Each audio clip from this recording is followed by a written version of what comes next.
नमस्कार मी श्वेता. महाराष्ट्र कॉलिंग या विशेष कार्यक्रमात आपल्या सगळ्यांचं स्वागत. असं का होतं याविषयी आपण चर्चा करतोय. 11व्या भागामध्ये आपल्या सगळ्यांचं मनापासून स्वागत. आपण या विषयावर चर्चा करणार आहोत, पण याआधी आपल्याला या विषयावर मार्गदर्शन करण्यासाठी आज आपल्या सोबत आहेत सुप्रसिद्ध राजज्योतिष तांत्रिक श्री माधव गुरुजी. सगळ्यात आधी आपण त्यांचं स्वागत करूयात, नंतर ओळखही करून घेऊयात. नमस्कार गुरुजी. साईराम. आदेश. आपण विषयाला सुरुवात करणार आहोत त्याआधी गुरुजींची ओळख मी आपल्याला पुन्हा एकदा करून देऊ इच्छिते. श्री माधव गुरुजी यांनी शुक्राचार्य एस्ट्रॉलॉजी सेंटर दिल्ली मार्फत त्यांनी ज्योतिषशास्त्रांचा विविध शाखांचा तब्बल 16 वर्षांचा अभ्यासक्रम पूर्ण करून राजज्योतिष तांत्रिक ही पदवी संपादित केलेली आहे. एक गोष्ट आवर्जून इकडे नमूद करायची ती म्हणजे ही पदवी संपादित केलेले आजच्या घडीला महाराष्ट्रामध्ये फक्त 7 व्यक्ती आहेत आणि गुरुजी हे त्यापैकीच एक आहेत. श्री माधव गुरुजी हे रायगड जिल्ह्यातील असून त्यांच्या घराण्याला ज्योतिष विद्याशास्त्रांची 7 पिढ्यांची परंपरा आहे. श्री माधव गुरुजी हे 7वे वंशज असून हे कार्य आणि घराण्याची ज्योतिषशास्त्रांची परंपरा ते खूप छान पद्धतीने पुढे चालवतात. तसं श्री माधव गुरुजी हे कायद्याचे पदवीधर सुद्धा आहेत. प्रतिभा एस्ट्रॉलॉजी रिसर्च सेंटर हे पनवेल आणि दादर इथं असून श्री माधव गुरुजी या दोन्ही सेंटरवर आपली सेवा पुरवत असतात. श्री माधव गुरुजी यांना भेटण्यासाठी आपण पनवेल या सेंटरवर दर सोमवार, मंगळवार आणि शुक्रवार या दिवशी तर प्रत्येक शनिवारी आणि रविवारी शिवाजी पार्क दादर इथं गुरुजींना भेटू शकता. तसंच श्री माधव गुरुजी यांचं मार्गदर्शन आता आपल्याला पुण्यात सुद्धा मिळणार आहे. त्यामुळे ज्यांना कुणाला गुरुजींना भेटायचंय खाली जो क्रमांक दिलाय त्यावर नक्की संपर्क साधा आणि आपली अपॉइंटमेंट बुक करा. याशिवाय गिरनार यात्रा, दत्तपीठ, नर्मदा परिक्रमा, चारधाम यात्रा अशा धार्मिक यात्रा गुरुजी नियोजित करत असतात. तर आपण याचा सुद्धा लाभ घेऊ शकता. स्वतः श्री माधव गुरुजी यांच्यासोबत आध्यात्मिक साधनेसह तुम्ही धार्मिक यात्रेचा लाभ घेऊ शकता. त्यासाठी सुद्धा खाली जो क्रमांक दिला त्यावर नक्कीच संपर्क साधा. गुरुजींचं आणखी एक वैशिष्ट्य म्हणजे गुरुजींची राधे फाउंडेशन नावाची बहुउद्देशीय ट्रस्ट आहे आणि गुरुजी यांचं शिक्षण क्षेत्रात मोठं योगदान आहे. बाबा इंटरनॅशनल नावाची सीबीएसई स्कूल कर्जत इथे आणि गुरुजी त्याचे प्रेसिडेंट सुद्धा आहेत. चला तर मग चर्चेला सुरुवात करूयात. गुरुजी असं का होतं 11व्या भागापर्यंत पोहोचलेलो आहोत. खूप छान प्रतिसाद खरं तर या पूर्ण सिरीजला मिळतोय. आज एक प्रत्येकाच्या मनातला खरं प्रश्न आहे की सगळ्या गोष्टी ज्या हव्या असतात त्या आपल्या समोर असतात पण ते काय आपल्याला प्राप्त होत नाही. तसं अनेकदा होतं आणि बऱ्याचदा असं होतं की सगळं जुळून येतं पण तरी शेवटी निराशाच येते हाती. असं का होतं बरं मग? आणि मग काही उपाय आहेत? ही समस्या आहे ना मॅडम, बघाल तर जवळजवळ सगळ्यांच्या म्हणजे 90% लोकांच्या जीवनामध्ये ही समस्या आहे की प्रत्येकाच्या ह्याच्यामध्ये कसं आहे की प्रत्येकाच्या मनामध्ये काही ना काही इच्छा असते, प्रत्येकाला काही ना काही प्राप्त करून घ्यायचं असतं आणि निश्चितपणे त्या प्राप्तीच्या दृष्टिकोनातून तुम्ही मेहनतसुद्धा घेता. आता नॉर्मली आपल्याला आहे की आपल्याला समजा उद्या मुंबईला जायचं आहे तर आपल्याला माहिती आहे की आपल्याला रेल्वे स्टेशनवर जाणं मस्ट आहे. ज्या तुम्ही रेल्वे स्टेशनवर जाल त्याच वेळेला तुम्हाला लोकल समोर भेटेल आणि मग त्याप्रमाणे तुम्ही मुंबई रेल्वे स्टेशनवर गेले किंवा तुमच्या रेल्वे स्टेशनवर गेले आणि तुम्ही लोकल पकडायला गेले आणि त्याच्यानंतर ती गाडी सुटली त्यावेळेला तुम्ही असंच म्हणाल की अरे मी एवढ्या वेळेत आलेलो होतो पण तो शेवटी काय माझ्यासमोर गाडी असून पण मला मिळाली नाही, मी तिथे पोचलो आहे आणि ती निघून गेली. म्हणजे आयुष्यामध्ये ज्या गोष्टी आपल्याला प्राप्त करायच्या असतात निर्विवाद त्याकरता कर्म आपण करत असतो आणि निर्विवाद कर्म करत असताना त्या गोष्टी आपल्या समोर येतात सुद्धा. आपण त्या समोरासमोर म्हणजे बघतो सुद्धा, त्या हाताळतो सुद्धा आणि नंतर असं होतं की आपल्या पदरामध्ये निराशा येते, ते आपल्याला प्राप्त होत नाहीत. म्हणजे एखादी गोष्ट समोर दिसते पण ती आयुष्यामध्ये मिळत नाही. मग असं का होतं? ही मोठी समस्या प्रत्येकाच्या मनामध्ये असते आणि याचं उत्तर आपल्याला मिळणं खूप गरजेचं आहे. आता ॲस्ट्रॉलॉजीमध्ये कसं आहे की ॲस्ट्रॉलॉजीमध्ये ना 3 ग्रहांच्या बाबतीमध्ये खूप स्पेसिफिकेशन लिहिलं जातं किंवा खूप स्पेसिफिक त्याच्यामध्ये महत्त्व आहे. त्याच्यामध्ये सर्वात महत्त्वाचा ग्रह येतो तो म्हणजे गुरुग्रह, ज्याला आपण बृहस्पती म्हणतो. दुसरा आहे तो रविग्रह आणि तिसरा आहे ते चंद्रग्रह. म्हणजे कायम प्रत्येक वेळेला ज्यावेळेला एखाद्या ठिकाणी मुहूर्त तुम्ही बघायला जाता त्यावेळेला ज्योतिष आवर्जून तुम्हाला सांगतात की नाही तुम्हाला चंद्रबळ नाही आहे. त्याच्यानंतर एखाद्या वेळेला म्हणतात की रविबळ नाही आहे त्यामुळे थोडासा उशीर होतो आहे किंवा मग त्यावेळेला म्हणतात की नाही तुम्ही या गोष्टीच्या भानगडीत पडू नका, आहे तुमच्या नशिबातच नाही का तर तुम्हाला गुरुबळ नाही आहे. मग चंद्रबळ, गुरुबळ, रविबळ हे तिन्ही बळ जे आहेत हे आपल्या कुंडलीमध्ये असणं खूप महत्त्वाचं असतं.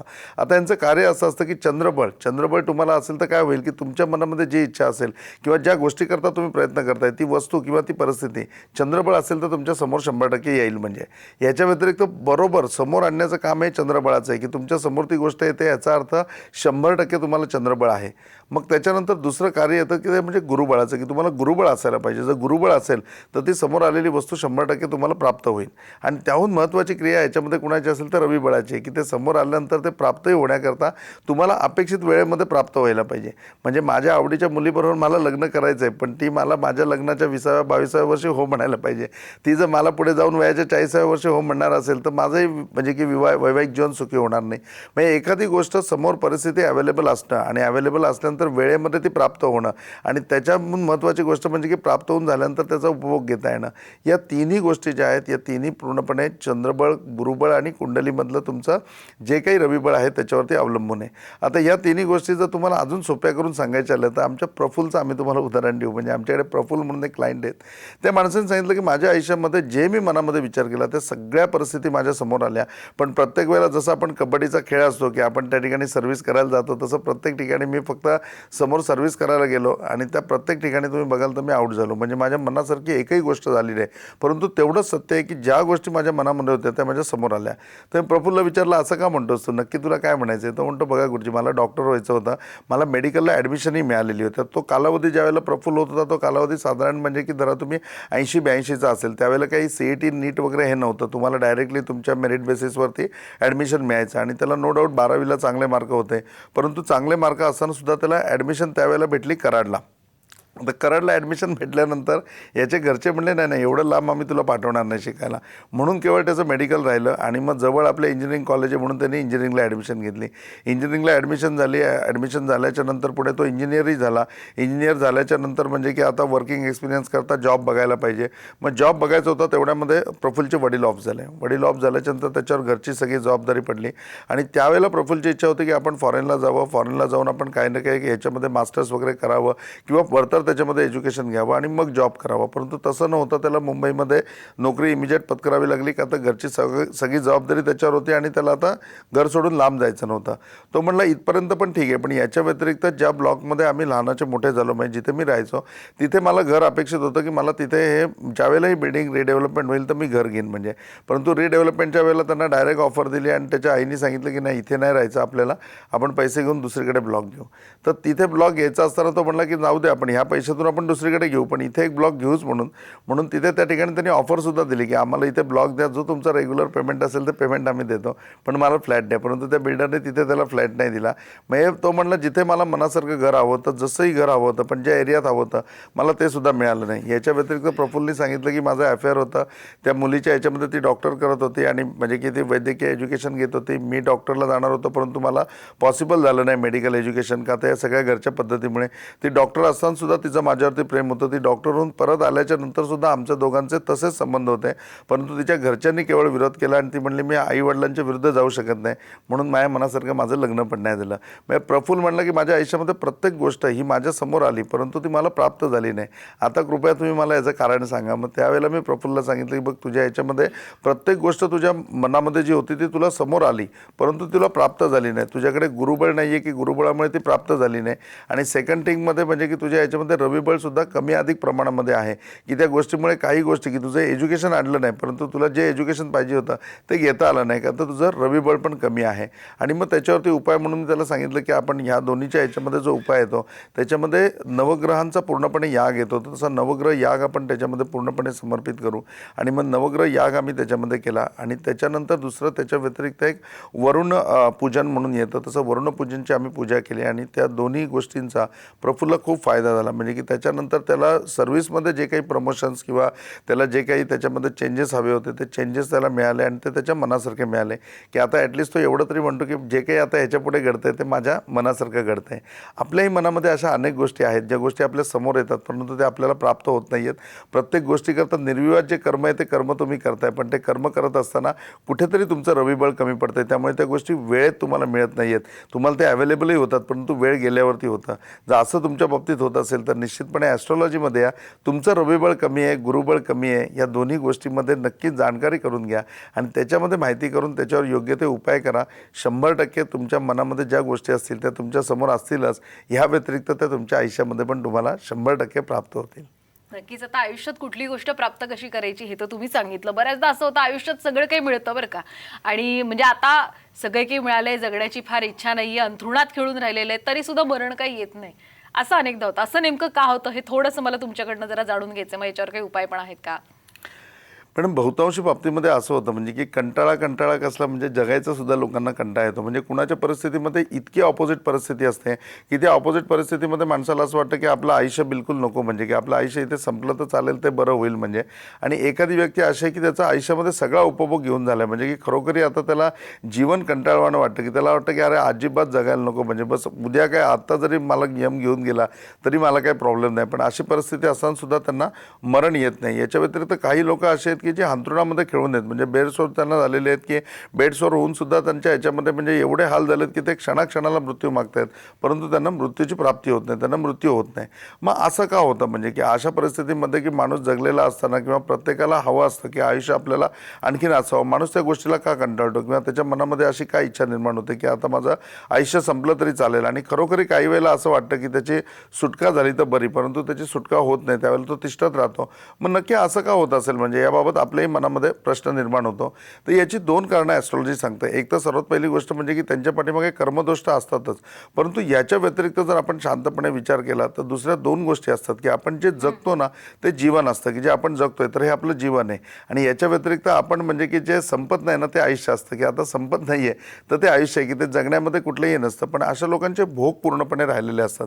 म्हणजे अशा वेळेला ज्यावेळेला ॲस्ट्रॉलॉजीमध्ये लोक विचारायला येतात की अहो बघा ना, माझी आजी एवढी अंथरुणाला खेळून आहे, ती आता अन्न पाणी सगळं सोडलंय तरी पण तिचा जीव जात नाही, तर काय याच्यावर उपाय करायचा. किंवा एखादा माणूस आहे त्याला खूप यातना होत आहे, तो पूर्णपणे शुद्धीवर पण येत नाही, कोमामध्ये आता जवळजवळ 2 महिने झाले, काय करायचं म्हणून. खरोखरी त्याची पुढे गती आहे का, किंवा तो खरोखरी सुधारणार आहे का, किंवा काय त्याच्यावरती, किंवा त्याला मृत्यू प्राप्त होण्याकरता काय उपाय करू शकतो का आम्ही, अशा प्रकारची याचना लोक करतात. आणि त्यावेळेला 100% त्याच्यावरती उपाय आहेत. म्हणजे खरोखरी अशी परिस्थिती, समोरचा माणूस जर त्याच्या आयुष्याला कंटाळला असेल तर तो व्यक्ती स्वतः किंवा मग त्याच्या पिढीमधलं म्हणजे त्याचा मुलगा किंवा त्याची मुलगी हे हा उपाय करू शकतात. त्याच्यात सोपा उपाय असा येतो म्हणजे की ज्यावेळेला असा एखादा माणूस अंथरुणाला खेळू नये की त्याची सुटका होत नाही आणि खरोखरी त्याला जगण्याची आता इच्छा नाही आहे, म्हणजे किंवा आपल्याला असं वाटतं की त्याचे आता हाल होऊ नयेत, त्याच्या वेळेला अगदी 11-12च्या सुमारासमध्ये म्हणजे 11:30 वाजता किंवा 12 वाजता शंकराच्या मंदिरामध्ये जायचं आणि दही भात जे असतो आपला, तो दही भात त्या ठिकाणी शंकराच्या पिंडीवरती ठेवायचा, पानावरती एखाद्या, आणि त्या ठिकाणी विनंती करायची की बाबा असं असं हे आहे आणि मी त्याचा मुलगा आहे, त्याचा स्वगोत्री आहे, मी त्याच गोत्राचा मी आहे आणि मला याच्यामधनं त्यांची सुटका होऊ दे, अशी विनंती करायची. तर त्याचा फरक निश्चितपणे पडतो. याच्यामध्ये महामृत्युंजयचा मोठा पार्ट आहे की तुम्ही महामृत्युंजय याग त्यावेळेला करू शकता की त्याच्यामुळे सुद्धा पूर्णपणे समोरच्या माणसाला गती प्राप्त होते. नाही तर महामृत्युंजयची जी संख्या आहे 31,000 जपसंख्या जर पूर्ण केली तर त्याच्यामध्ये निश्चितपणे माणसाला गतीची प्राप्ती होते. याच्यामध्ये संकल्प सोडताना एक तर शक्ती दे नाही तर मुक्ती दे, अशा प्रकारचा संकल्प सोडला जातो की आपण मुक्ती म्हणजे मरण मागू शकत नाही, तर आपण एक तर शक्ती दे की तो एक तर व्यवस्थित बरा होऊ दे, नाहीतर मग तसं होणं शक्य नसेल तर त्याला मुक्ती दे, अशा प्रकारचा संकल्प सोडून त्याच्यामधनं पूर्णपणे त्या माणसाची सोडवणूक करता येते. अगदी खूप छान मार्गदर्शन केलं. अशा विविध मुद्द्यांवर आणखीन चर्चा करायची वेळ झाली. एका छोट्याशा ब्रेकची, कुठेही जाऊ नका, पाहत रहा साम टीव्ही.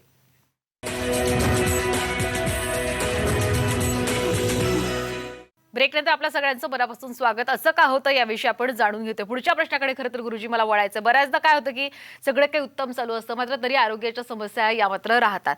म्हणजे हॉस्पिटल काही ना काही कारणाने हे सुरूच होतं. असं का बरं नेमकं होतं? मग काही उपाय पण आहे का? समस्यांच्या बाबतीत बघितलं ना मॅडम, तर हे आवर्जून होतं. म्हणजे खूप साऱ्या लोकांच्या बाबतीमध्ये असं होतं की त्यांच्या आयुष्यामध्ये जे काही त्यांना प्राप्त करायचं असतं ते प्राप्त करण्याकरता ते खूप मेहनत करत असतात, ते त्यांना प्राप्तही होतं. आणि प्राप्त झाल्याच्या नंतर असं होतं की त्यांच्या आयुष्यामधल्या आजारपणाने ते व्याकुळ होतात. म्हणजे आजारपणे प्रत्येकाच्या वाटेला येणं की शरीर आहे तर शरीराच्या हिशोबाने काही ना काही आजारपण येणार किंवा रोग येणार, ह्या गोष्टी ठीक आहेत म्हणजे की आपण विचार करणं. परंतु याच्या व्यतिरिक्त बघितलं तर एखाद्या व्यक्तीला कॅन्सरसारखा आजार होतो, एखाद्या व्यक्तीला म्हणजे की मेजर प्रमाणामध्ये म्हणजे TB सारखा आजार होतो, आणि मग या याच्यामध्ये म्हणजे की तो पूर्णपणे व्यतीत होऊन जातो किंवा त्याचं आयुष्य तिथे पूर्णपणे म्हणजे की रेंगाळून जातं. तर मग असं होतं की एखादा माणूस व्यसनी असेल की तो सिगरेट तंबाखू खातो आणि मग त्याला कॅन्सर झाला तर गोष्ट वेगळी आहे, परंतु सिगरेट तंबाखू जो कंटिन्यू खातो त्याला काही हे नाही आहे, म्हणजे की त्याला काही कॅन्सर वगैरे होत नाही आहे. आणि एखादा माणूस निर्व्यसनी आहे आणि निर्व्यसनी असताना त्याला कॅन्सर होतो, त्यावेळेला मग तुम्हाला निश्चितपणे ही गोष्ट मान्य करायला पाहिजे की त्याच्या बाबतीत काही ना काही वेगळी कर्मगती आहे की ज्या कर्मगतीमुळे त्याला पूर्णपणे अशा प्रकारचा त्रास झाला आहे किंवा अशा प्रकारचा त्याला पूर्णपणे व्याप होतो आहे. आणि मग त्याच्यानंतर त्याच्या ह्याच्यामध्ये जे आजारपण चालू होतं ते आजारपणच त्याची पाठलाग सोडत नाही. किंवा काही काही वेळेला एखाद्या कुटुंबामध्ये असं असतं की कुटुंबामध्ये कंटिन्यू आजारपण, ऑपरेशन, हॉस्पिटलायझेशन हे सगळं चालूच असतं. म्हणजे आणि त्याच्यामध्ये तुम्ही बघाल तर अक्षरशः 10 ते 12 वर्ष त्या लोकांचे अशी जातात की हॉस्पिटलमध्ये गेलेत. म्हणजे तुम्ही असं म्हणाल की हो त्याच्याने बाकी काही नुकसान होणार आहे, मेडिक्लेम आम्ही काढून ठेवला असेल तर बाहेरच्या बाहेर पार पडेल, परंतु मेडिक्लेम हा तुम्हाला फक्त बिल देऊ शकतो, पण त्यावेळेला तुमच्या भावना किंवा त्या माणसाला होणारा शारीरिक त्रास आणि त्याच्याबरोबर हॉस्पिटलला थांबणारी माणसं, घरी तो आल्यानंतर त्याच्या सेवेमध्ये परिस्थितीमध्ये असणारी माणसं, हे बघितलं तर एक माणूस आजारी असेल तर निर्विवाद अख्खं घरच आजारी पडतं. तर मग ही समस्या का निर्माण होते? आणि मग या समस्येमध्ये ज्या वेळेला असं होतं की एखादा क्लायंट येतो आणि त्यावेळेला तो क्लायंट म्हणतो किंवा माझ्या आयुष्यामध्ये नुसतं हॉस्पिटलायझेशन चालू आहे किंवा माझ्या आयुष्यामध्ये नुसतं पूर्णपणे दवाखाना चालू आहे, प्रत्येक वेळेला माझं काही ना काही ऑपरेशन होतं. म्हणजे अशी एक केस आम्ही बघितलेली की ज्या माणसाची आत्तापर्यंत त्याच्या घरामध्ये 32 ऑपरेशन झाली. म्हणजे की 4 वर्षामध्ये जर त्यांचं धरलं तर 32 ऑपरेशन त्यांच्या घरामध्ये झाली. मग एवढं मोठं काय प्रॉब्लेम असेल? म्हणून आम्ही त्यावेळेला त्यांचं सूक्ष्म रिडिंग केलं आणि सूक्ष्म रिडिंग केलं त्यावेळेला त्यांच्या लक्षात आलं की त्यांच्या ह्याच्यामध्ये पाठीमागच्या जन्मामध्ये त्यांचा जो व्यवसाय होता तो प्राणीमात्रांवरती पूर्णपणे डिपेंड व्यवसाय होता. म्हणजे जसं आता शेतकरी असेल तर त्याच्या शेतीमधला बैल हा सर्वात महत्त्वाचा प्राणी आहे. म्हणजे की बैलांशिवाय तो शेती करत नाही. किंवा एखादा माणूस आहे की ज्याचा दुधाचा धंदा आहे तर त्याच्याकडे असलेल्या गाई म्हशी आहेत, ते गाई म्हशी आहे त्याचा मेन पार्ट आहे. म्हणजे तर त्या प्राण्यांचा जीवावर आपण ज्यावेळेला व्यवसाय करतोय किंवा त्या प्राण्यांच्या जीवावर ज्यावेळेला आपण पोट भरतोय तर शेतकरी बघा म्हणजे की बैलाची तेवढी निगासुद्धा राखतो. म्हणजे आल्यानंतर त्याचे गरम पाण्याने पाय धुण्यापासून किंवा पाय शेकवण्यापर्यंत शेतकरी सगळं करतात. म्हणजे तर त्याप्रमाणे प्राण्यांची सेवा केली असेल तर त्याचं पुण्य तुम्हाला लाभतं. परंतु असं असेल की त्या प्राण्यांची सेवा केली नसेल, उलटं तुम्ही त्यांच्या वेळच्या वेळी त्यांना खायला दिलं नसेल, वेळच्या वेळेला त्यांना त्रास दिला नसेल किंवा त्यांच्या ज्या भावना असतात म्हणजे की लैंगिक त्यांचं पूर्णपणे हे केलं जातं की समालोचन केलं जातं की आता त्यांची म्हणजे की पुढे पैदास होऊ नये वगैरे, या व्यतिरिक्त म्हणजे नसबंदी वगैरे या स्वरूपामध्ये कार्य त्यांच्या बाबतीमध्ये केलं जातं. तुम्हाला काहीच अधिकार नाही आहे त्यांच्या भावनांशी खेळायचा. आणि अशा वेळेला केवळ तुम्ही त्यांचे मालक आहात, ते बोलू शकत नाही म्हणून तुम्ही त्यांच्यावरती अत्याचार करत जाता. त्यावेळेला त्याचे सगळे जे दोष आहेत ते सगळे दोष तुमच्या कर्मदोषामध्ये येतात. आणि हे कर्मदोष ज्यावेळेला तुम्हाला लागतात त्यावेळेला पुढच्या जन्मामध्ये सगळ्या गोष्टी तुम्हाला प्राप्त झालेल्या असतात. परंतु प्राप्त होत असताना सुद्धा त्याच्यामध्ये पूर्णपणे आजारपण, याच्या व्यतिरिक्त हॉस्पिटलायझेशन, याच्यामध्ये पूर्णपणे तुम्ही बिझी होऊन जाता. तुमची कमाई भरपूर असते परंतु ती कमाई उपभोगण्याकरता तुमच्याकडे खरोखरी वेळ नसतो किंवा तुमची मानसिकता नसते. तर तुमच्याही बाबतीत जर असं होत असेल की घरामध्ये कंटिन्यू तुमचं हॉस्पिटलायझेशन राहत असेल, आरोग्याच्या समस्या राहत असतील, तुम्ही स्वतः कंटिन्यू बरे राहत नसाल, तुम्हाला काही ना काही व्याधी होत असतील तर निश्चितपणे वैद्यकीय शास्त्र हे तर श्रेष्ठ आहेच की तुम्ही त्याप्रमाणे त्या सगळ्या गोष्टी करा. पण याच्या व्यतिरिक्त जर वारंवार आपल्या बाबतीत का घडतंय हे एकदा तुम्ही जाणून घ्या. कदाचित वास्तुदोषसुद्धा याच्या मागे असू शकतो, नाहीतर तुमचा कर्मदोष निश्चितपणे याच्यावरती असू शकतो. ॲस्ट्रॉलॉजीमध्ये आल्यानंतर 100% याच्यावरती तुम्हाला मार्गदर्शन होऊ शकतं की तुम्हाला नक्की वास्तुदोष आहे का तुमचा कर्मदोष आहे. मग त्याप्रमाणे आपण त्याच्यावरती पूर्णपणे मार्गदर्शन करू शकतो. जे मार्गदर्शन करून झाल्यावर त्याच्यावर सुचवलेले उपाय जर तुम्ही केलेत श्रद्धेने तर 100% याच्यामधून तुमची सुटका होऊ शकते, तुमचं आरोग्य चांगलं राहू शकतं. याच्या व्यतिरिक्त वारंवार हॉस्पिटलायझेशन तुमचं पूर्णपणे थांबू शकतं.